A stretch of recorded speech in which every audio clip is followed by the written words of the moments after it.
So you guys are here because we need to measure the oil clearance, and this specific measurement we're going to do right now is actually for connecting rod number 6. It's all the way in the back, and so let me explain kind of where we're at.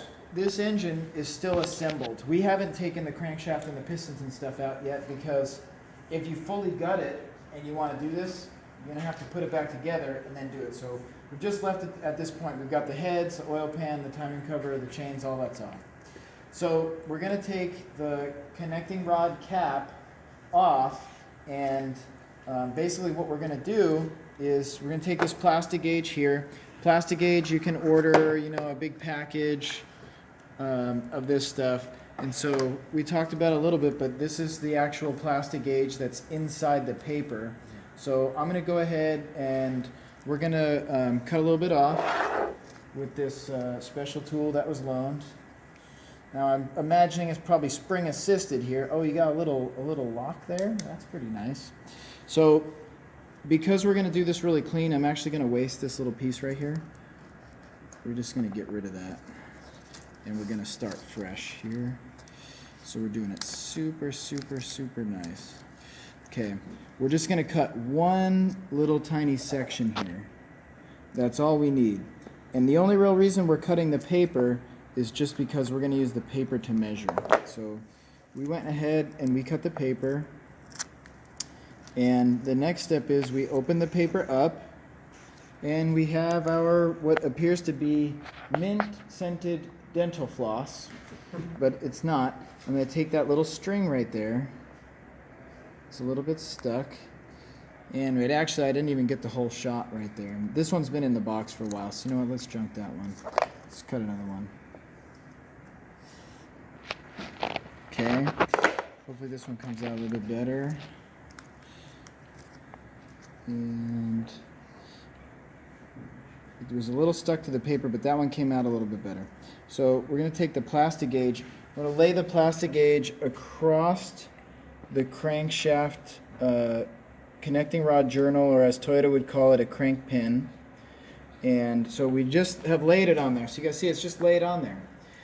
The next step is we're going to take this cap, and we're going to make sure the orientation of the cap is correct. And what I noticed is this little tab here goes forward being, this side. So we're going to go ahead, and it still has the bearing, by the way, and I just kind of will wipe, if there's really excess oil, I'll just give a little wipe. So I'm going to install this cap, and you will note I'm just going to kind of make sure that I get the connecting rod up there and started pretty good. The rod actually slid down slightly, and so that's okay. We're going to make it happen. This is where you want to get your little impact out, but I'm going to say no to the impact. And we also have to watch that we don't spin the crankshaft, because that plastigage would get smeared and it would be a totally inaccurate measurement.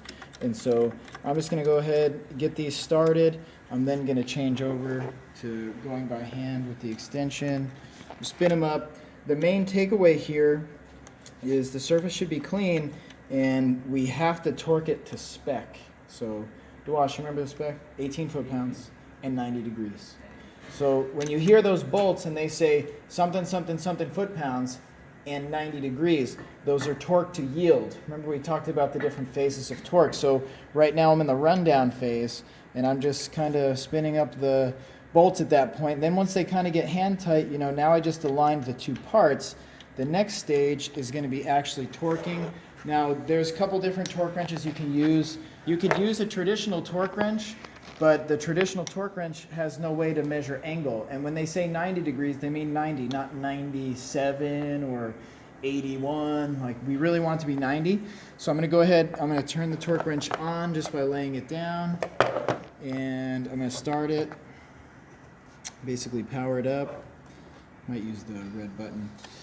And so at this point, I've got it, it's already set to degrees, so I actually need to change it to, it remembered 18 foot-pounds, and from there, just gonna keep it simple, stupid, right? Do our basic little torque. Maybe I'll even go a little bit on one, a little bit on the other, and then I'll go to the regular 18, right there, right there, and then what I need to do is I actually need to put it on torque angle, and the way that we're going to do that is we're going to press this. Okay, see how it's calling for 90 there? That's what I want. I pressed clear. When it started this process, it means it's looking to see where I am.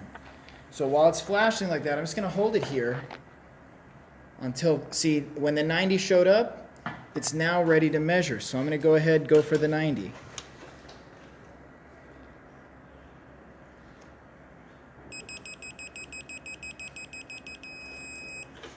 That was exactly 90 on the money. I probably couldn't do it again. I might get 91 next time. But that was 90. I go to the other bolt. I go ahead and I press clear again. Okay, I wait while it kind of finds its location. Okay, it's ready for the 90.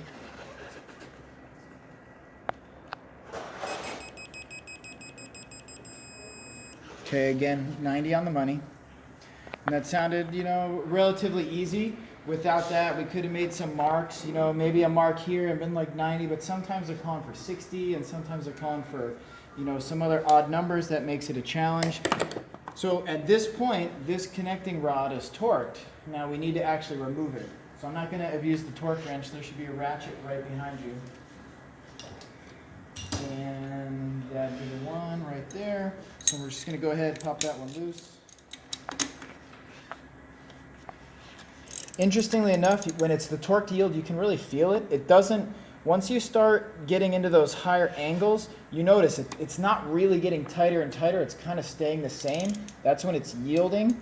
It's really stretching. And so that's why you'll see foot-pounds wouldn't be accurate, because you could turn it at, X number of foot-pounds for like a whole 180 degrees till it's snapped off. So we're really looking for the degrees at that point when it's in its yield phase, and that's going to stretch the bolt and ensure adequate clamping force. So boom, we go ahead and pop the bolts off. I'm going to carefully pull the cap, set it down, set the bolts down, and you can go ahead and get a good view there at basically the schmear of the plastigage. And from there, I'm going to come in and measure it. Now this is Japanese, so Japanese are probably going to call it for in millimeters, but we're going to go for thousands because that's kind of how we speak, because America and stuff. So I'm kind of lining that up, and you'll note that little white bar is pretty darn close. I'm going to say it's right between this green one that's 2/1000 and this white one that's about 1.5 thousandths. I'm gonna probably call it at between 1.5 and 2 thousandths of an inch. So that's going to tell us exactly what our oil clearance is right there. So that would be it. Boom, we can note that down. And we're going to go ahead and we're going to do all 6 rods.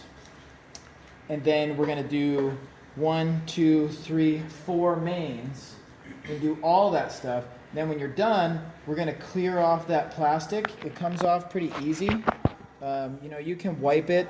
Technically what we'd actually recommend is a lint-free cloth, and that does happen to be what our shop rags are. So our little shop towels, they're disposable. So that does kind of make sense.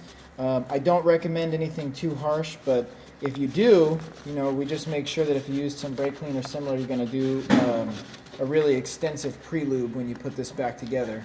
And so mostly that should make sense. You'll go ahead and you do all of them, and that's how you plastigage it.